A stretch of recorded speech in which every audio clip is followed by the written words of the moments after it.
제가 가진 성경은 신약 성경 55면입니다.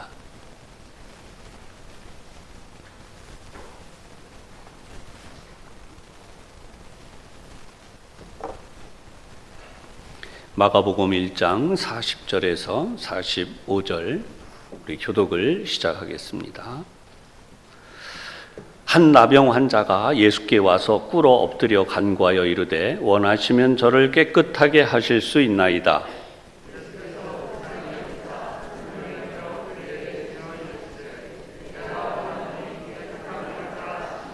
곧 나병이 그 사람에게서 떠나가고 깨끗하여진지라. 이르시되 삼가 아무에게 아무 말도 하지 말고 가서 네 몸을 제사장에게 보이고 네가 깨끗하게 되었으니 모세가 명한 것을 드려 그들에게 입증하라 하셨더라.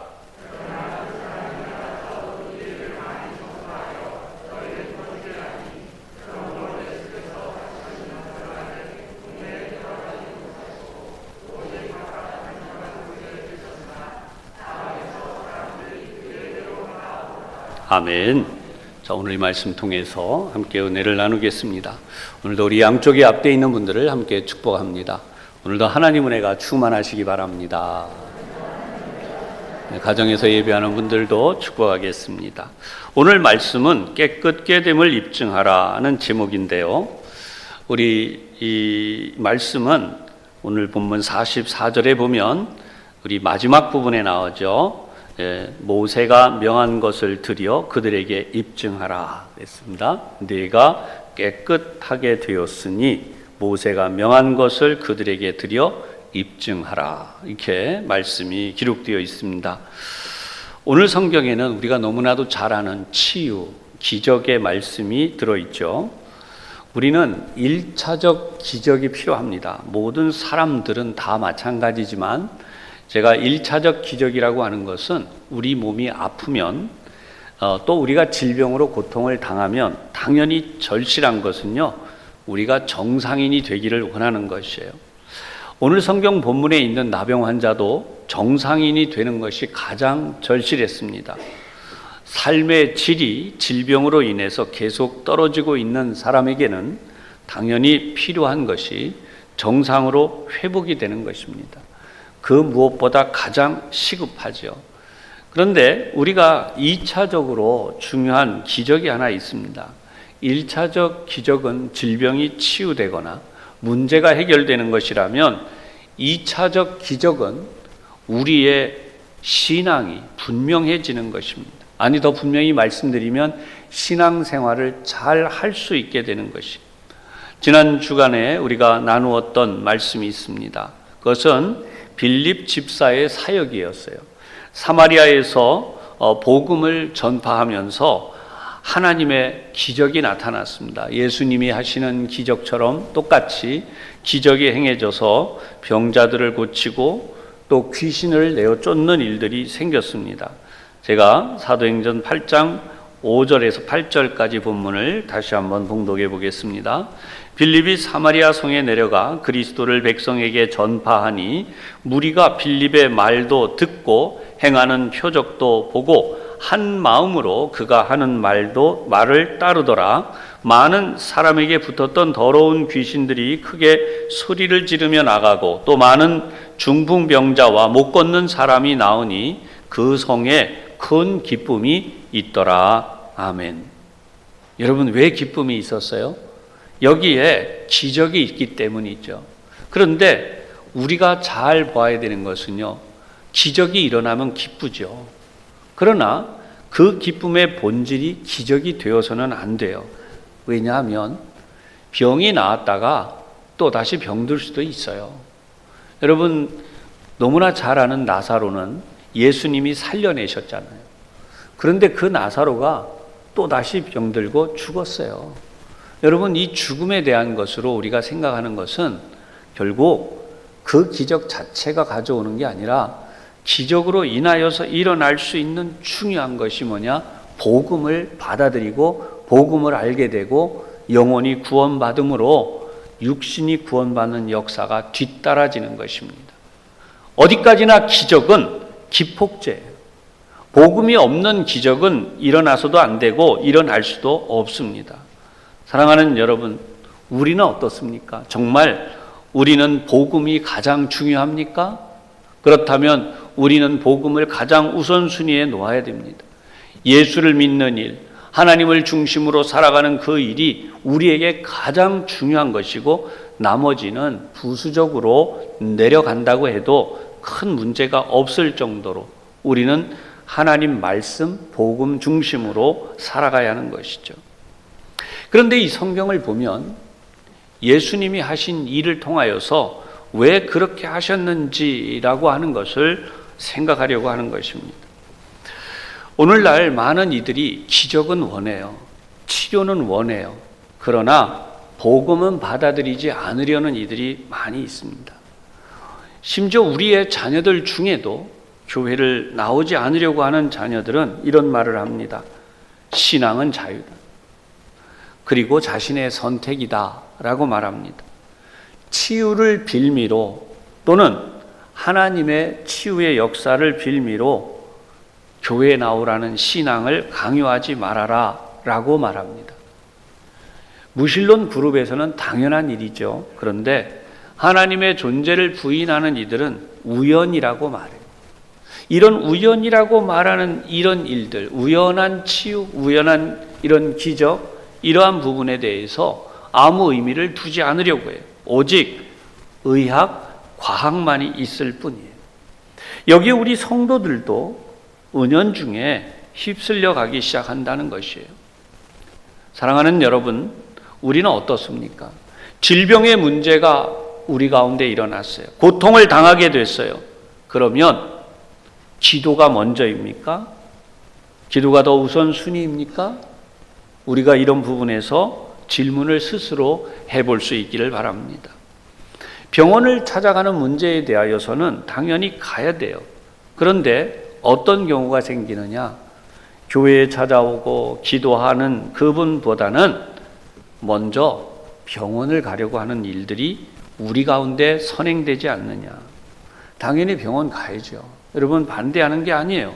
병원 가야 됩니다. 그런데 치료하는 데에 있어서 중요한 것은 목회자의 기도가 굉장히 중요함에도 그 목회자의 기도보다는 스스로 치료하고자 하는 마음 때문에 교회 와서 기도를 받고 가는 일보다는 병원을 가는 일에 더 치중하게 된다는 것입니다. 그런 이유는 여러 가지가 있지만 그 중에 또 하나는 다른 이들에게 자신이 아프다는 것이 또는 질병이 있다는 것이 알려질까 봐 아예 숨기는 경우도 있습니다. 그러면 어떤 경우에 교회에 오거나 또는 목회자에게 기도를 받으려 하겠습니까? 질병이 시간이 지나면서 잘 고쳐지지 않아요. 그런 경우에 오시는 경우, 또 어떤 경우에는 정말 희귀해요. 그래서 이러한 질병이 나을지 안 나을지 참 의학적으로도 어려움이 생깁니다. 이러한 의사의 판정이 있은 다음 힘든 마음을 추스르고 그리고 믿음 생활을 다시 해야 되겠다라는 생각을 가지게 될 때에 교회를 찾아오게 되는 것이 일반적이라는 것입니다. 성도들도 이러한 질병에 대한 자세를 가지게 됨으로써 결국 신앙의 문제와 질병의 문제는 별개로 다루고 싶어 하는 것입니다. 이러한 것이 성숙한 신앙이다라고 생각하기도 합니다. 사랑하는 여러분, 다 좋은 일입니다. 얼마든지 그렇게 하실 수도 있습니다. 나 혼자 힘으로 하나님 앞에 기도하면 하나님 나를 치료해 주시는 건 맞고요. 구태여 일일이 목회자에게 꼭 기도를 받지 않아도 하나님 앞에 믿음으로 살아간다면 하나님 치료해 주시는 것이 맞습니다. 그런데 이러한 부분에서 성경은 우리에게 명백한 가르침이 하나 있어요. 그것이 바로 성경 야고보서 5장에 나타나는 말씀인데요. 제가 본문을 봉독해 보겠습니다. 야고보서 5장 13절에서 18절까지 말씀입니다. 너희 중에 고난당하는 자가 있느냐? 그는 기도할 것이요. 즐거워하는 자가 있느냐? 그는 찬송할지니라. 굉장히 개인적으로 가고 있습니다. 그런데 14절부터 달라져요. 너희 중에 병든 자가 있느냐? 그는 교회의 장로들을 청할 것이요 그들은 주의 이름으로 기름을 바르며 그를 위하여 기도할지니라. 장로님들은 기도하셔야 됩니다. 그리고 병든 자를 위하여 기도하는 문제 15절 믿음의 기도는 병든 자를 구원하리니 주께서 그를 일으키시리라. 혹시 죄를 범하였을지라도 사하심을 받으리라. 그러므로 너희 죄를 서로 고백하며, 이 부분이 걸리잖아요. 너희 죄를 서로 고백하며 병이 낫기를 위하여 서로 기도하라. 아멘. 성경에 써 있는 부분이에요. 그리고 의인의 간구는 역사하는 힘이 큼이니라. 엘리야는 우리와 성정이 같은 사람이로되 그가 비가 오지 않기를 간절히 기도한즉 3년 6개월 동안 땅에 비가 오지 아니하고 다시 기도하니 하늘이 비를 주고 땅이 열매를 맺었느니라. 아멘. 여러분, 이 성경을 보면 우리가 무슨 생각을 하게 됩니까? 하나님께서 우리 가운데 역사하시는 이 놀라운 일은요, 우리 개인의 힘이 아니라는 것이에요. 어떤 것이에요? 공동체의 힘이라는 것입니다. 장로님들이 모여서 병든 자를 위하여서 기도하고 기름을 바르며 그를 위하여 기도하라고 하세요. 그래서 병든 자를 구원하시는데요, 주께서 그를 일으키실 것이라는 것입니다. 그리고 이 죄를 위하여서 먼저 고백하라고만 와요. 병이 낫기 위하여서 기도하는데 먼저 너희 죄를 서로 고백하며 병이 낫기 위하여 기도하라. 예수님 안에서는 여러분 우리의 죄가 사하여지는 역사가 일어납니다. 나 혼자, 나 홀로라고 하는 부분이 여기에서는 너무나 뒤로 물러나는, 아니 이게 굉장히 공동체가 강조가 돼요. 그러면 여러분이 야고보서를 기록한 야고보는 누구일까요? 베드로의 뒤를 이어서 예루살렘 교회를 이끌어갔던 수장의 기록이라는 것이죠. 여러분, 이 내용을 우리가 똑같이 고백한다면 오늘날 교회의 장로의 역할이 나오고 있어요. 물론 야고보서에 등장하는 이 장로는 오늘날 목회자의 기능을 더 많이 수행을 했던 것이 사실이에요. 그래서 초대교회에서는 교부라는 말이 사용이 되었습니다. 즉 교회의 아버지라고 불리우는 교부는요, 2세기에서 8세기에 거쳐서 기독교를 아주 중요하게 이끌어갔던 인물들입니다. 이들을 가르쳐서 초대교회의 교부라고 하는데요, 사도들의 뒤를 이어서 교회들을 체계화하고 그리고 교회의 진리들을 든든히 세워갔던 인물들이라는 뜻입니다. 이러한 교부가 되기 위하여서는 크게 세 가지 중요한 조건이 나오는데, 첫째는 전래되는 사도들의 전통에 대해서 분명해야 되고요. 그리고 신앙 고백을 하는 사람입니다.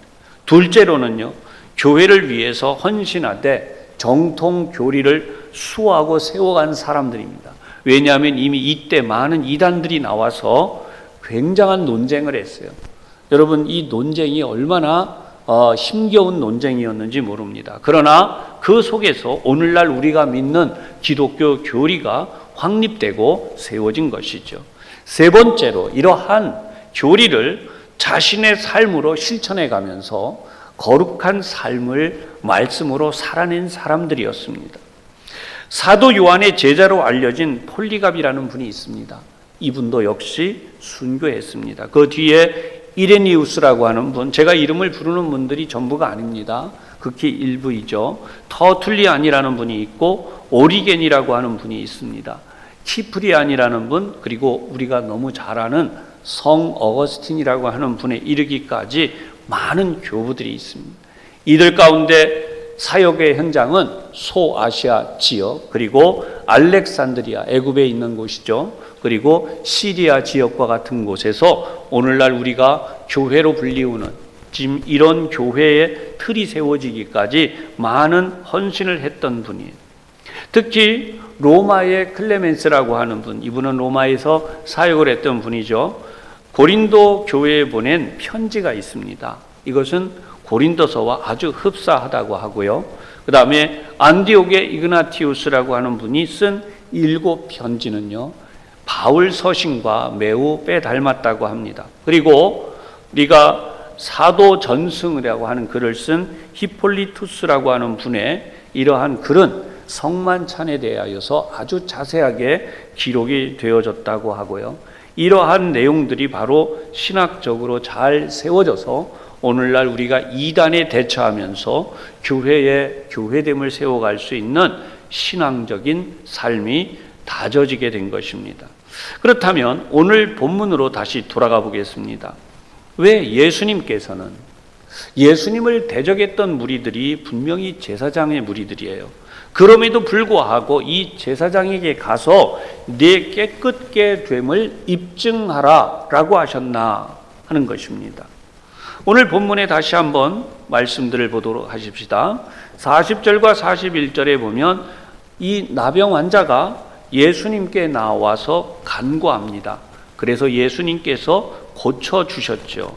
결과적으로 이렇게 고쳐지는 과정에 우리가 주목해 봐야 되는 중요한 부분이 있는데, 그것은 죄를 회개하거나 죄를 사해 주시는 과정이 생략되어 있다는 것이. 중풍병자를 고쳐주실 때에는 내 죄 사함을 받았느니라 이렇게 말씀하시죠. 그리고 이 말씀 뒤에 치유의 역사가 있는데 내 자리를 들고 걸어가라 이런 선포를 하셨죠. 그런데 그러한 선포가 없이 오늘 성경은 바로 이 사람을 깨끗하게 고쳐주셨어요. 그래서 42절을 보면 나병이 그 사람에게서 떠나고 깨끗하여졌다라고 나옵니다. 그런데 그 다음이에요. 엄히 경고하세요.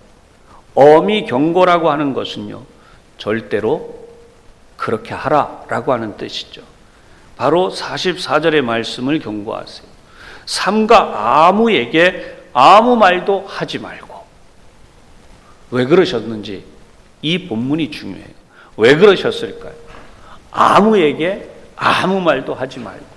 여러분, 사람은요, 기적을 체험하면 왠지 모르게 자랑하게 돼요. 아무리 안 할 것 같아도 마음에 나도 모르게 사람이 그런 마음이 있을 수 있습니다.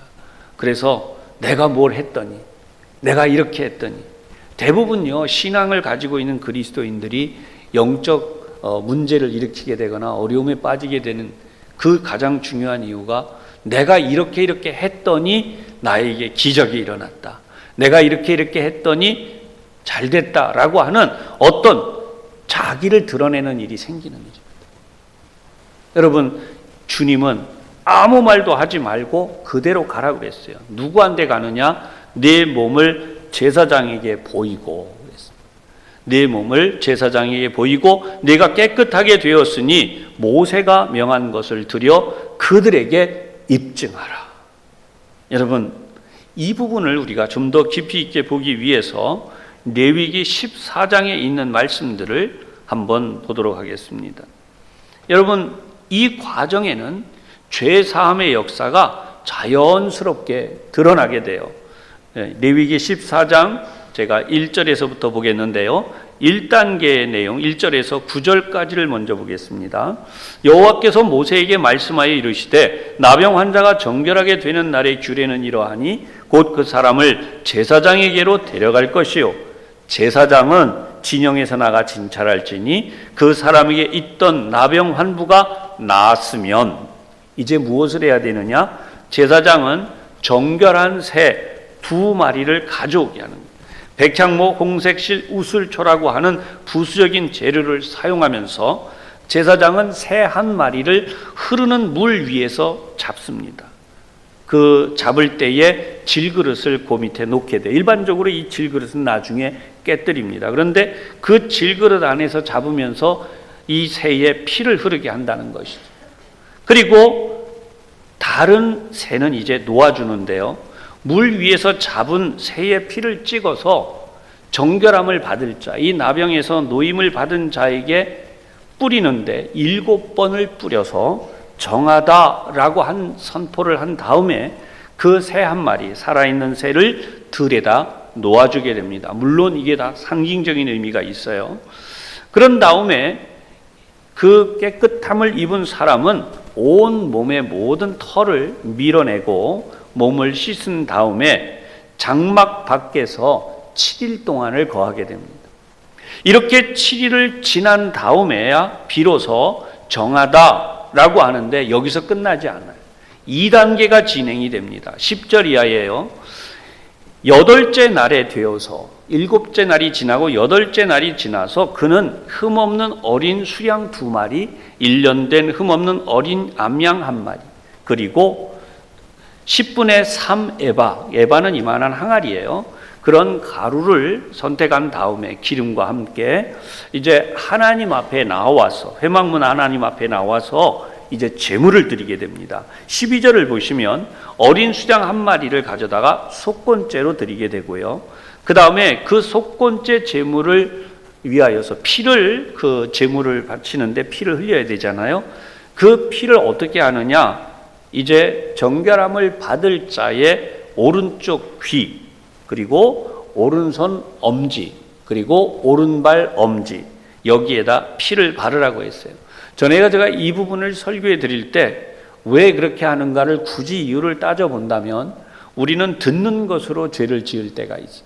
그래서 귀, 손으로 죄를 지을 때가 있죠. 그래서 이 손으로 지은, 또 발, 죄 짓는 곳에 다니죠. 이러한 부분에 대하여서 속죄하는 의미로 피를 발라주시는데, 이렇게 한 다음 16절을 보면요, 이번에는 또 기름을 가지고 속죄를 해요.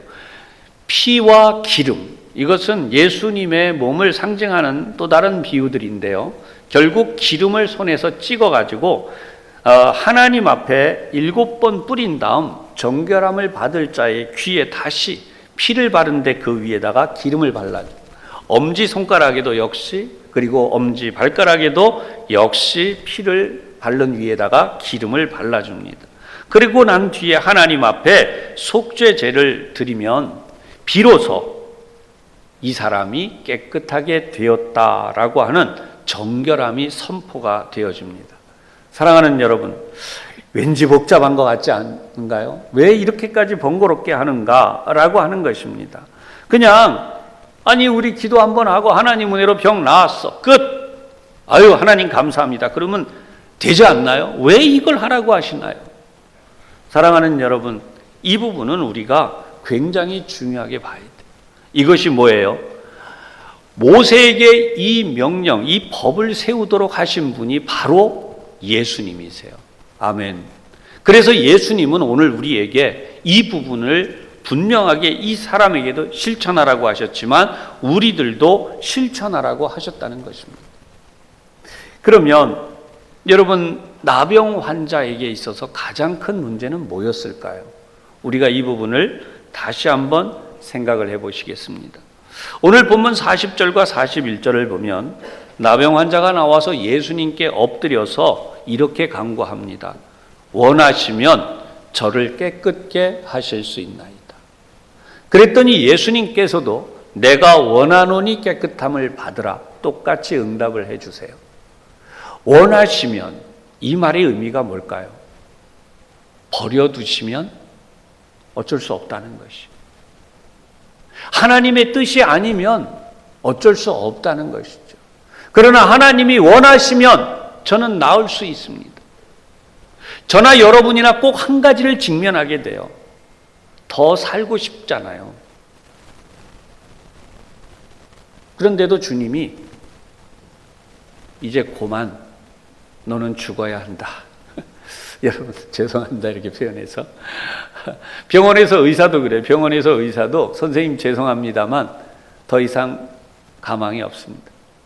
우리가 사회적으로 말할 때 의사가요, 희망 고문이라고 해서 쓸데없는 희망을 주는 의사는 나쁜 의사라 그러잖아요. 그냥 처음부터 안 되는 건 안 된다고 딱 정직하게, 강직하게, 그런 의사 좋은 의사라고 말하죠. 여러분, 주님은요 못하실 일이 없어요. 아멘. 주님은 그래요. 그러나 저나 여러분이요 꼭 한번 직면해야 되는 것은 이 죽음이에요. 주님이 이제 됐다, 너는 죽어야 한다. 그러면 죽어야 돼요. 그것이 우리 현실이에요. 이 죽음은 절망이 아니라 그랬어요. 그래서 여러분, 앞에서 말씀드린 첫 번째 기적보다 중요한 것이 두 번째 기적이라 그랬습니다. 예수를 믿음으로 내 영혼이 구원받은 이 기적이 없으면 첫 번째 여기에 매달릴 수밖에 없어요. 병이 낫지 않았어요. 죽어야 돼요. 이걸 견딜 수 없는 거예요. 두 번째 기적인 영혼이 구원받았고 하나님의 자녀가 돼서 내가 살고 있다고 하는 이 중요한 사실은요, 죽음 앞에서 우리가 하나님께 감사할 수 있는 삶으로 우리의 삶이 완전히 전환돼요. 이게 구원이에요. 우리는 구원을 자꾸만 기적에만 매달려요. 질병이 치료된 기적, 거기에만 자꾸 매달린다고. 이 사람은 지금 중요한 이야기를 하나 했는데, 여러분, 제가 오늘 말씀드리려고 하는 핵심이 여기 있어요. 원하시면 저를 깨끗게 하실 수 있습니다 라고 할 때에 이 성경적으로 흘러가는 구약 성경에서 나오고 있는 나병에 대한 정의가 있습니다. 모세의 누이 미리암이 모세를 대적하다가 나병이 걸렸어요. 그런데 이 모습을 저주로 성경에서 기록하는데, 이 나병에 대한 최종적인 또 저주의 모습은 역대하 26장에 등장하는 우시야 왕의 모습입니다. 이 우시야 왕이 제사장이 드리는 제사를 자신이 하겠다고 하다가 어떻게 됐어요? 나병이 그의 이마에 발생하므로 그는 평생 나병 환자로 일생이 끝나고 말게 됩니다.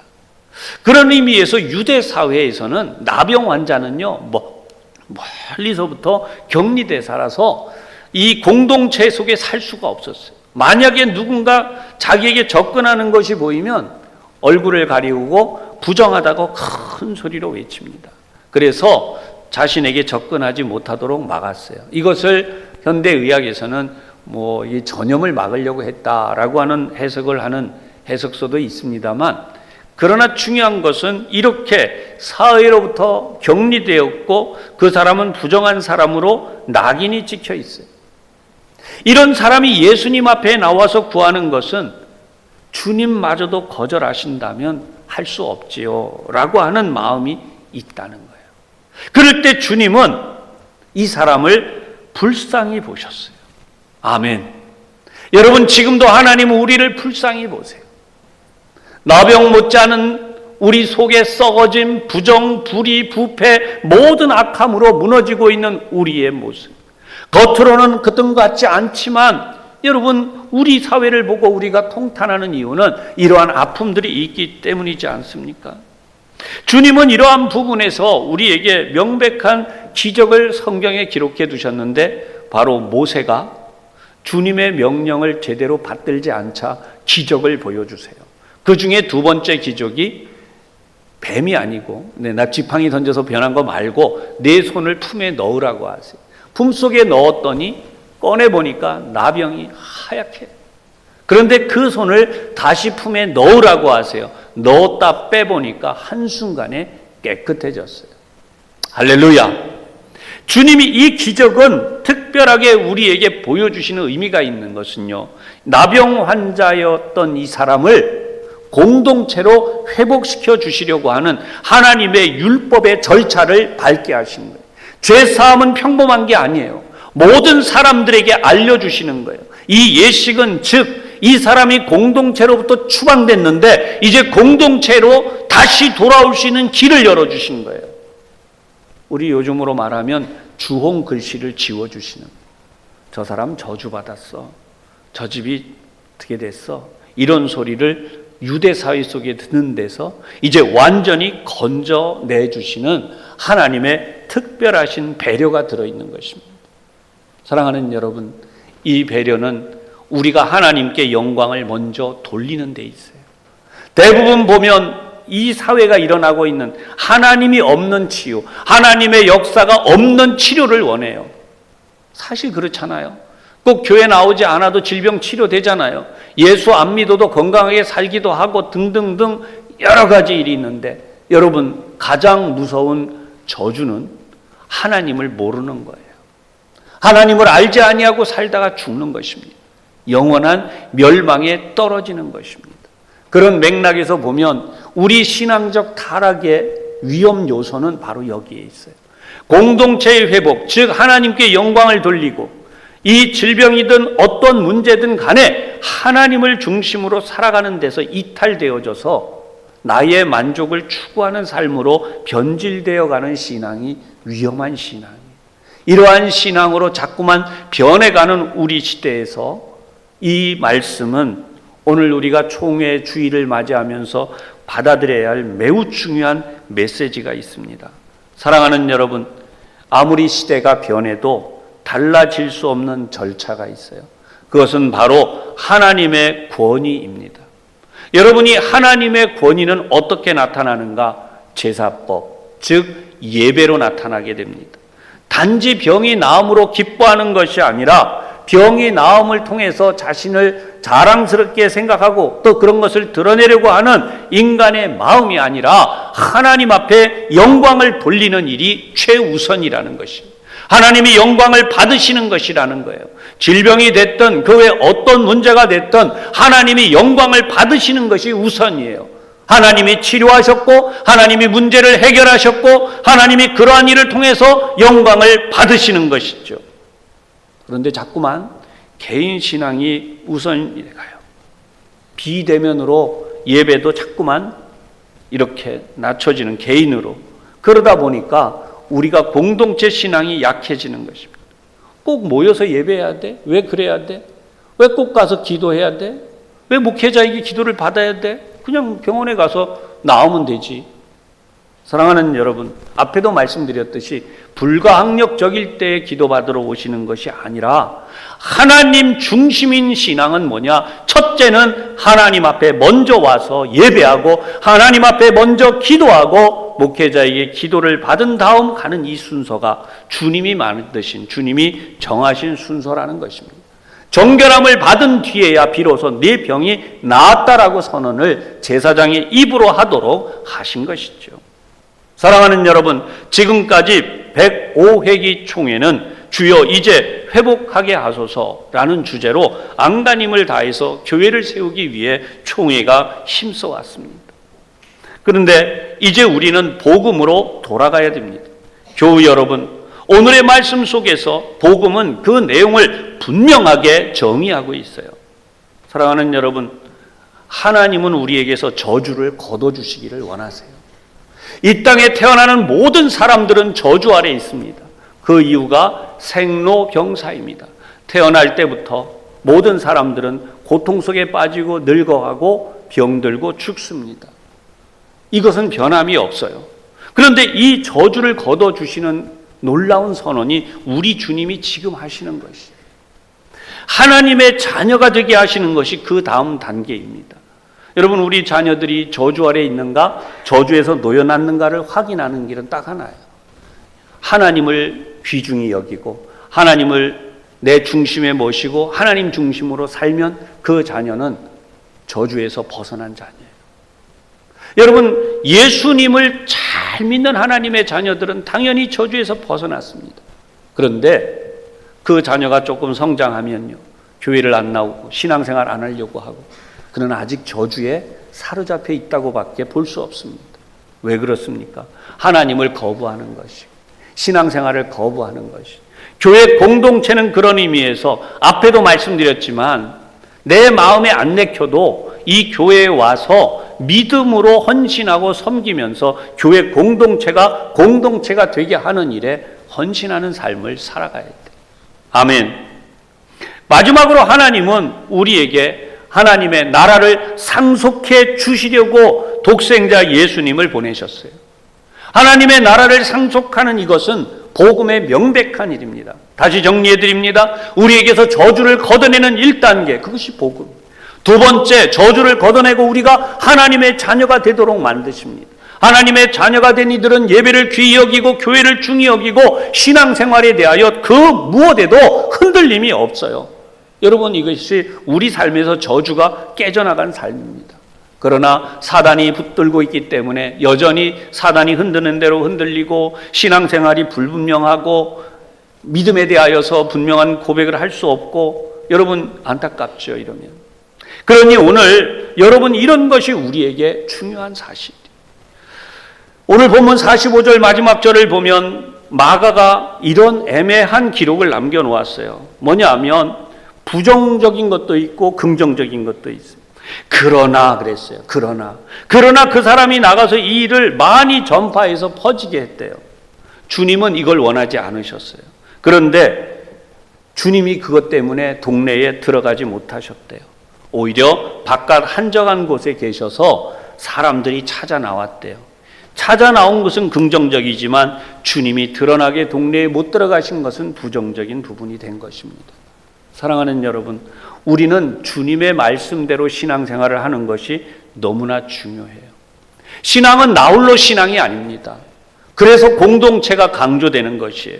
106회 총회는 여러분 복음으로 교회를 새롭게 세상을 이롭게 하는 주제로 모이게 되는데요. 9월 28일 하루밖에 모이지 못합니다. 한소망교회라는 곳에서 69개 노회 그리고 9,300여 교회가 모여서 교회 공동체를 회복하는 일을 위해 모이게 되는 것입니다. 왜 총회가 필요한데? 왜 총회를 해야 되는데? 라고 할 때에 여러분, 그것이 바로 오늘 우리가 교회 공동체를 우선하게 세우신 깨끗게 됨을 입증하라 주님의 이 명령 때문입니다. 사랑하는 여러분, 우리는 나 혼자 깨끗한 것으로 끝나지 않아요. 내가 깨끗한 하나님의 자녀가 된 것을 교회 공동체를 통하여 입증해야 되고, 그것이 교회 공동체가 하나가 될 때 이 나라, 이 세상에 하나님의 나라를 이루어가는 역사가 되는 것입니다.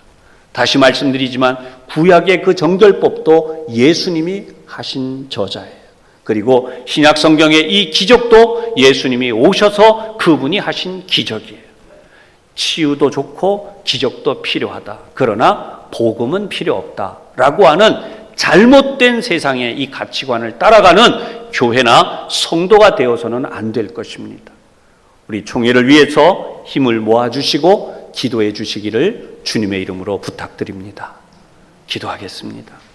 하나님 아버지, 깨끗게 됨을 입증하라 하셨습니다. 저희들이 오늘 하나님의 자녀가 되어 깨끗하게 살아가고 깨끗한 삶을 살게 된 믿음의 모습을 입증하라고 하셨으니 하나님, 저희들이 또한 하나님의 몸된 교회에 이와 같이 거룩하신 하나님의 뜻을 따라 첫째는 하나님께 영광, 둘째는 우리 자신이 하나님의 자녀된 것을 증거하며 살아가게 하여 주시옵소서.